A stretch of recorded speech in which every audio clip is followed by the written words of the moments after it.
स्त्रियों को, बहनों को, माताओं को कहा। आज यीशु जी उठा है और हम पर्व मना रहे हैं। हम सब अति आनंदित हैं कि यीशु जी उठा है। आज सभी एक दूसरे को बधाइयां दे रहे हैं। आज एक दूसरे को सभी मुबारक दे रहे हैं कि आज सचमुच में यीशु जी उठा है। और पूर्व के दिनों में जो एक दूसरे को बधाई देते थे कि उस बधाई में यह कहते थे कि ख्रिस्त जी उठा है, हल्लेलुया। एक दूसरे को बधाई देते हुए कहते थे कि ख्रिस्त जी उठा है, हल्लेलुया। और वो दूसरा जवाब में क्या देता था कि ख्रिस्त सचमुच जी उठा है, हल्लेलुया। जवाब में क्या मिलता था कि ख्रिस्त सचमुच जी उठा है, हल्लेलुया। ये बहुत ही उत्साह, आनंद, खुशी के साथ एक दूसरे को मुबारक करते थे, देते थे बधाई। पर इससे पहले की बातों को हम देखें, जिस समय योहन, पतरस, मत्ती, यूहन्ना, अंद्रियास, यहूदा ये सब थे। उन दिनों में यीशु जब जी उठा और इसकी प्रमाण को एक दूसरे को बधाई देने के लिए बहुत कठिन और मुश्किल था। उस समय अब हम जैसे अभी मोबाइल में कह रहे हैं, एक दूसरे को मुंह से कह रहे हैं, फोन से कह रहे हैं, ऐसा नहीं था।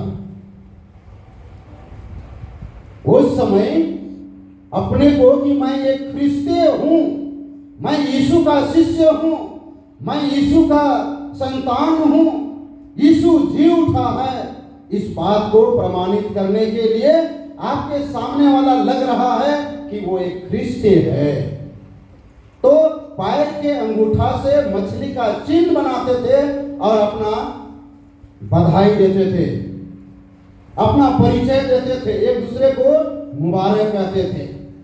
और अगला अगर इस बात को उत्तर में भी मछली का चिन्ह बना के देता था तो एक दूसरे गले लगते थे। पता हो जाता था दोनों को कि हम ख्रिस्त के शिष्य हैं, बेटा बेटी हैं, संतान हैं, गले मिलते थे।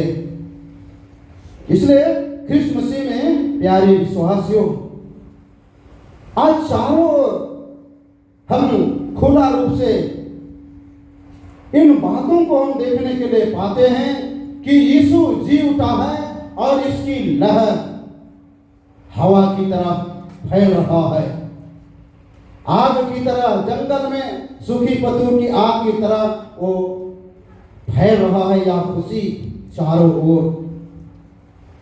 आज दुनिया में अपार खुशियां बटोरने वाली सबसे बड़ी आश्चर्यजनक घटना घटी है कि यीशु सचमुच में पाप और मृत्यु से जीतकर जी उठा है। उद्बोधन में हमारे कनिदास साहब कहे, ये कोई मनगढ़ंत और काल्पनिक घटना नहीं है, यह एक ऐतिहासिक सच्चाई है। और यह समाचार सचमुच में चारों ओर फैल रही है, चारों ओर फैल रही है। हम लोग न्यूज, जो इंग्लिश में न्यूज कहते हैं, वो न्यूज का मतलब ही है चारों ओर फैलने वाला। वो न्यूज, चार जो अक्षर है वो चारों ओर, ईस्ट वेस्ट नॉर्थ साउथ, उसी को न्यूज कहा जाता है। चारों ओर वो फैल रहा है और इसकी समाचार चारों ओर वह फैल रहा है। आज यीशु हम सबों को वह जी उठकर हमारी भय को, हमारी आंख को जो आंसू से भरा हुआ था, सबको वह खुशी में बदल दिया है। उस समय चेले और स्त्रियों को जैसा खुशी मिली, आज हम सारे विश्व के विश्वासी हम आनंदित हैं कि यीशु जी उठा है और हमें एक नया जीवन, नया विश्वास और नई आशा और नया सामर्थ हमें मिला है और दिया है। इसलिए पुनरुत्थान मसीही विश्वास का लंगर है। पुनरुत्थान मसीही विश्वास का लंगर है। आज वह लंगर जहाज को टिकाने के लिए समुद्र में लगाया जाता है। लंगर जहाज को अंथा गहरा समुद्र में जहाज को टिकाने के लिए लगाया जाता है। यह दुनिया भी ऐसी बड़ी समुद्र है कि इस दुनिया में हम विश्वासियों को उस मसीह के विश्वास में हमें टिकाए रखना यीशु का जी उठना ही है कि यीशु जी उठा है। और यही विश्वास आज हम सारे विश्वासी करते हैं। आज हम देखते हैं कि हमारा शरीर में जितना अंग है, हमारा प्राण शरीर में है, वह क्रियाशील रहता है, लेकिन हमारा शरीर से प्राण निकल जाता है, वो निष्प्राण हो जाता है, निष्क्रिय हो जाता है। आज वैसा ही हर एक विश्वासी का वह विश्वास का लंगर यीशु है और हम हर एक का वह मसीह के द्वारा हम एक सक्रिय पाए जाते हैं, क्रियाशील। हमारा विश्वास एक मजबूत और क्रियाशील पाया जाता है। आज कहा जाता है, देखा जाता है, संसार में बड़े बड़े धर्म का उदय हुआ, लेकिन उनका प्रवर्तक अभी तक जीवित नहीं है। संसार में बड़े बड़े धर्म का अभ्युदय हुआ, लेकिन उनका प्रवर्तक अभी तक जीवित नहीं है। कहा जाता है, और यह सच्ची यह घटना है और गवाही है कि ईसाइयों का जो प्रवर्तक है, ईसाई धर्म का जो मुख्य है, आज वह जीवित है। वह हमारा यीशु मसीह है। आज वह हमारा यीशु मसीह है और यीशु मसीह आज अपने नाम को दिया है और उसी नाम में हमारी यह जीवित कलीसिया खड़ी है। और आज यह जीवित कलीसिया आज जीवित रूप से, एक सक्रिय रूप से आज हमें मिलता है और हम परमेश्वर की हम गवाही और महिमा हम लोग करते हैं। दूसरा है कि पुनरुत्थान हमारे अनंत जीवन की मोहर है। पुनरुत्थान हमारे अनंत जीवन की वह मोहर है। हमारे छठी क्रूसवाणी में बता रहे थे कनिदास साहब कि पूरा होने के बाद वहां मोहर लगाया जाता है। यह सच बात है कि यीशु मसीह दुनिया में आने का अभिप्राय क्या है। यीशु मसीह का दुनिया में आने का, पृथ्वी में आने का वो अभिप्राय क्या है कि वह मनुष्य को उनके पाप और उनके महान वैरी मृत्यु का बंधन से मुक्त करे। और यीशु अपने जन्म, अपनी शिक्षा, अपने दुख सहन, अपने क्रूस बलिदान और अपनी सारी चमत्कार की कामों से आज पूरा करता है। पर इन सब में मोहर या पुनरुत्थान ही लगाता है, या मोहर पुनरुत्थान ही लगाता है। आज हम दूसरा तिमुथी 1:10 में कहें तो यीशु जी उठकर मृत्यु को नाश किया है और अमरता और नया जीवन लाया है। यीशु जी उठकर वह अमरता और नया जीवन को लाया है। और इब्रानी 2:14-15 में शैतान और मृत्यु को निकम्मा कर दिया है और वो कोई काम का नहीं है। आज विश्वासी के लिए वह कोई काम का नहीं है, निकम्मा है। और इस प्रकार की भय में जो फंसे थे, वो बंधे हुए थे, वो सबको यीशु निकाला है और आज हमें निकाल के स्वतंत्र किया है। आज हम आजाद हैं, आजाद इसलिए कि यीशु आज हमारे अनंत जीवन की मोहर है। तीसरा में हम लोग देखते हैं कि यीशु का जी उठना ख्रिस्तीय विश्वास की नींव है। नींव, यीशु का जी उठना ख्रिस्तीय विश्वास का नींव है। आज के उपदेश वचन में पाते हैं कि बहुत सारे लोग कह रहे हैं कि मृतकों का जी उठना है ही नहीं, मृतक जी उठेंगे ही नहीं। आज पौलुस कहना चाह रहा है, अगर मृतक नहीं जी उठे हैं तो हमारा यीशु भी जी नहीं उठा है और हमारा विश्वास भी व्यर्थ है और हम पाप में फंसे हुए हैं और जो कब्र में सो गए हैं हुए हैं। लेकिन प्यारे विश्वासियों, अगर आज हम भजन संहिता 16:10 को यदि हम लोग देखें, जो प्रार्थना किया गया, परमेश्वर अधोलोक में नहीं छोड़ेगा और अपने पवित्र भक्त को सड़ने नहीं देगा, लिखा हुआ है।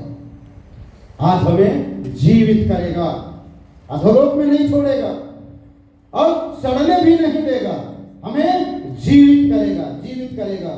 आज पौलुस कहता है, अगर यीशु जी नहीं उठा है तो हमारा प्रचार करना भी व्यर्थ है, हम प्रचार भी नहीं कर सकते। और धोखा है, धोखा। जितने लोगों को सुसमाचार सुना रहे हैं वो एक धोखा है। पर प्यारे विश्वासियों, वचन गवाह है, आज का उपदेश वचन 1 कुरिन्थ 15:20, निश्चय यीशु जी उठा है और जो सो गए हैं पहला फल हुआ। कब्र में सुने, पहला फल हुआ। और बहुत सारे लोग यीशु से पहले जी उठे पर वे पहले फल नहीं हुए। क्यों? क्योंकि जो यीशु से पहले जी उठे थे वे लोग शारीरिक रीति से दोबारा उनका मृत्यु हो गया, और यीशु मृत्यु को पछाड़ के, गोर को तोड़ के जी उठा और अब तक जीवित है और पहला फल है।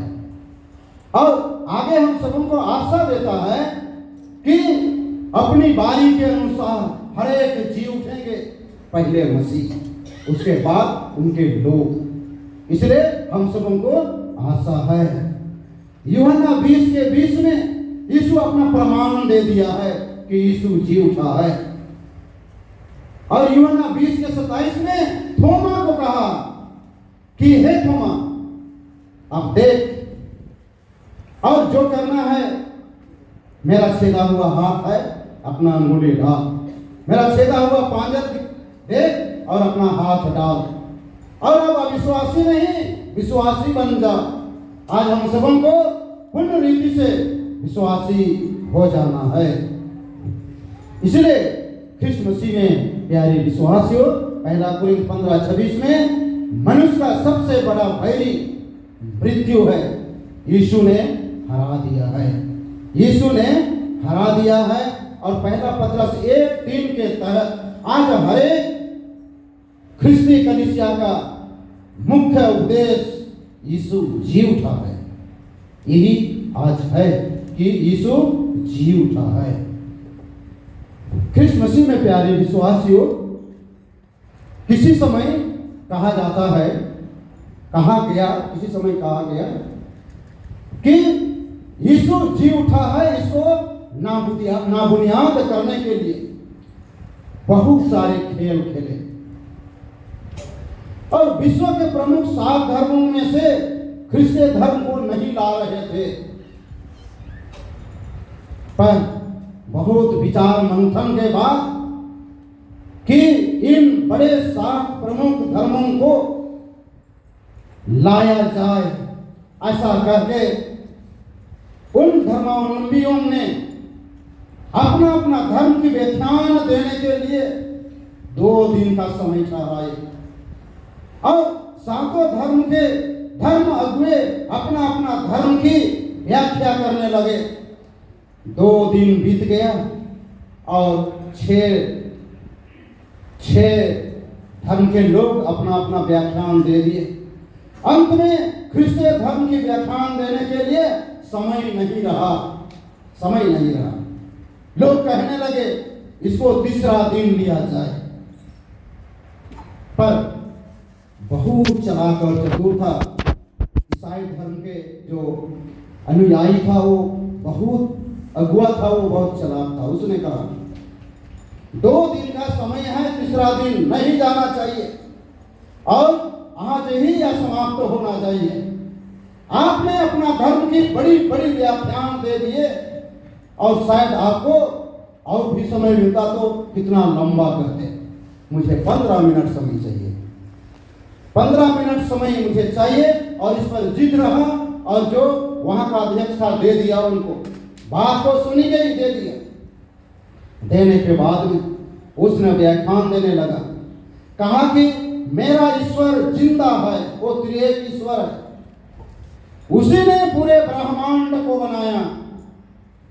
उसमें से मानव को बनाया, आपको हमको भी बनाया, और पूरे मानव को आगे बढ़ने के लिए फलने फूलने की आशीष दी और पूरे जीव को भी आशीष दिया। आज बढ़ते गए मानव पाप में बढ़ गए और पाप करने लगे। पाप यहां तक भर गया और बढ़ गया कि मानव की कमर झुकने लग गया, उनकी घुटने थरथराने लग गए और मृत्यु की तराई में मानव पहुंच गया। संसार के बड़े बड़े पूंजीपति का पूंजी काम नहीं दिया, बड़े बड़े बलिदान किए काम नहीं आया। पिता ने अपना पुत्र को जो स्वर्ग में रखा था, मानव को बचाने के लिए, पाप से छुड़ाने के लिए आया और बहुत सारी शिक्षाएं, बहुत सारी आश्चर्य कर्म, बहुत सारी बातों को और सबके राज के भेदों को बताया। और बड़े बड़े बुद्धिजीवी सहन नहीं कर पाए, उन्हें मृत्यु दंड दे दिए। लेकिन इस दंड को पाने से पहले उसने बता दिया था कि मैं मृत्यु में से जी उठूंगा, और आज सच भी हुआ कि वह जी उठा है। वो मारा गया, गाड़ा गया, फिर भी नहीं सड़ा, वह जी उठा है। आज मैं इस परमेश्वर की धन्यवाद करता हूं जो परमेश्वर जिंदा और जीवित है और लोगों को नया जीवन दिया है और कहा तुम सब इसी विश्वास में आगे बढ़ना, मैं तुमको लेने के लिए आऊंगा। और वह स्वर्ग में हमारे लिए जगह तैयार करने को चला गया। इतना कहते ही सारे सुन्न हो गए और कहने लगे यह सत्य है कि किसी ने नहीं कहा कि किसी का भगवान जी उठकर जिंदा है, लेकिन ईसाई के अगुवे ने कहा कि हमारा परमेश्वर, हमारा यीशु जी उठा है और जिंदा है, और लोग विश्वास किए और स्थान दिए। इस प्रकार से प्यारे विश्वासियों, आज हम देख पाते हैं, आज हम पुनरुत्थान की जो प्रमाण है, यह पुनरुत्थान की प्रमाण तो हम सबों ने जान लिया है कि खाली कब्र है, स्वर्गदूत है, स्त्रियां हैं, यीशु के अपने चेले हैं, 500 से अधिक लोग हैं, इमाउस के मार्ग में चलते दो भाई जिसे गीत में गाए, स्तिफनुस है, पौलुस सिलास है। आज हम सब हैं जो हम यीशु के गवाह हैं कि जी उठा है यीशु। आज पुनरुत्थान हमारे मसीही लोगों के लिए भविष्य की आशा दी गई है। आज यीशु के पुनरुत्थान हम मसीहियों के लिए भविष्य की एक आशा दी गई है। आज पूरे संसार को यीशु ने, परमेश्वर ने वचन से बनाया, और आज पूरे संसार यीशु का, परमेश्वर का बनाया हुआ संसार विद्यमान है। आज यीशु कई बार कहा अपने चेलों का और लोगों को कि मैं मृतकों में से जी उठूंगा, और आज वह सच है कि यीशु जी उठा है। आज यीशु पिता की शक्ति से वह जी उठा है, प्रेरित क्रिया 2:23-20। और यीशु यूहन्ना 2:19 के अनुसार कि वह अपना ईश्वरत्व शक्ति से वह जी उठा है, और पहला पत्रस 3:16 के अनुसार पवित्र आत्मा की सामर्थ से वह जी उठा है, और वह आने वाला है। प्यारो, यीशु आने वाला है, अपने साथ में ले जाने वाला है। आज मृत्यु हमारा जीवन का अंतिम नहीं है। प्रकाशित वाक्य 22:14 में बताया गया है, या तो फाटक है, या एक द्वार है, या नया जीवन का शुरुआत और आरंभ है। वो नया जीवन का शुरुआत और आरंभ है, क्योंकि यूहन्ना 14:2 में हमारे लिए जगह तैयार करने को यीशु मार्ग तैयार करके गया है, और कहा है बाद में आकर आपको ले जाऊंगा। इसीलिए यूहन्ना 11:25-26 में कहता है, यदि कोई मुझ पर विश्वास करता है, मर भी जाए तो भी जिएगा, और मुझ पर विश्वास करता है वो मृत्यु को नहीं देखेगा। ये इस बात की आशा प्रभु परमेश्वर ने हम सबों को दिया है। आज का दूसरा पाठ वचन में कि वह सामर्थी परमेश्वर का गुण का बखान किया गया है। अगर हम सच में कहें इस्राएलियों का जीवन, तो लाल समुद्र के सामने की घटना वहां वर्णन है। आगे में बड़ा लाल समुद्र, पीछे में फिरौनी सेना, बीच में इस्राएली दल। आप उनके लिए वह मृत्यु के सिवाय कोई दूसरा उपाय नहीं। आगे भी जाए समुद्र में डूब के मरना है, पीछे लौटे इस्राएली सेना तलवार से मारेंगे। ऐसे कठिन परिस्थिति में परमेश्वर ने, वो बलशाली परमेश्वर, महाप्रतापी परमेश्वर, इस्राएलियों के लिए मार्ग खोला, प्रार्थना को सुना और समुद्र को सूखी भूमि में अपने श्वास से, नथनों की श्वास से सूखी भूमि कर दिया। आज अगर कहा जाए तो गलत नहीं होगा, पृथ्वी में कौन ऐसी जगह है जहां आज तक एक ही बार सूर्य का प्रकाश पड़ा है, और वह है लाल समुद्र की भूमि। वहां एक ही बार सूर्य का प्रकाश पड़ा है। इसीलिए आज उन बैरियों को, अपने लोगों को सूखे में चला के बैरियों को वहां डुबा के मार दिया। आज उस परमेश्वर का हम धन्यवाद करते हैं, आज उस परमेश्वर का हम महिमा करते हैं, आज उस परमेश्वर की बड़ाई करते हैं, आज हम उसकी स्तुति करते हैं। आज अगर हम कहें तो हमारे जीवन में बड़े बड़े भयंकर सताव है, बड़े बड़े भयंकर परेशानी है, प्रलोभन है, दबाव है, रुकावटें हैं, बाधाएं हैं, ठेस ठोकर है, आज प्रलोभन दिया जा रहा है। ख्रिस्त मसीह में प्यारे विश्वासियों, आज हम अंत तक धीरज धरे वचन कहता है तो जय का मुकुट मिलने वाला है। इन सब विपत्ति और कठिनाइयों से परमेश्वर आपको, हमको, हर एक पृथ्वी के विश्वासियों को वह बचाएगा, छुड़ाएगा, क्योंकि यीशु कहा है यूहन्ना 6:54 में, मैं अंतिम दिन में जिला उठाऊंगा। यह निश्चयता हमें दिया है, निश्चयता हमें दिया है। इसलिए ख्रिस्त मसीह में प्यारे विश्वासियों, आज हम हर एक विश्वासी के लिए एक नई आशा है हमारे भविष्य के लिए। तो आज आइए हम उस परमेश्वर की हम महिमा करें, आज हम उस परमेश्वर की हम महिमा करें। आइए हम लोग ये गीत गाएं, मैं तो यहोवा का भजन गाऊंगा क्योंकि वह महाप्रतापी है। आइए इस गीत को हम लोग गाएं।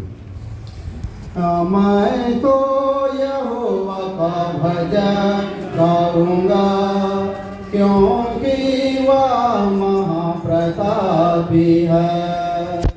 मैं तो यहोवा का भजन गाऊंगा क्योंकि वह महाप्रतापी है। यहोवा मेरा बल और भजन का विषय है।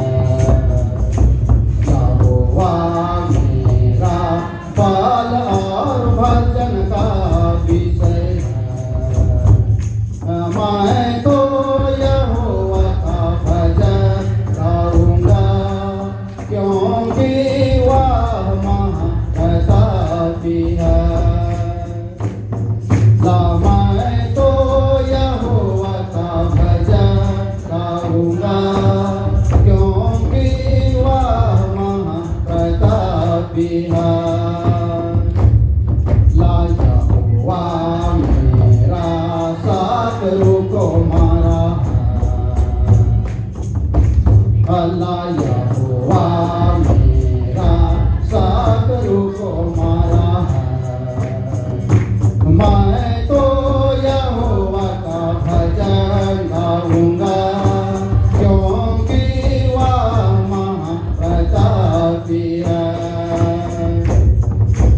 मैं तो यहोवा का भजन गाऊंगा क्योंकि वह महाप्रतापी है।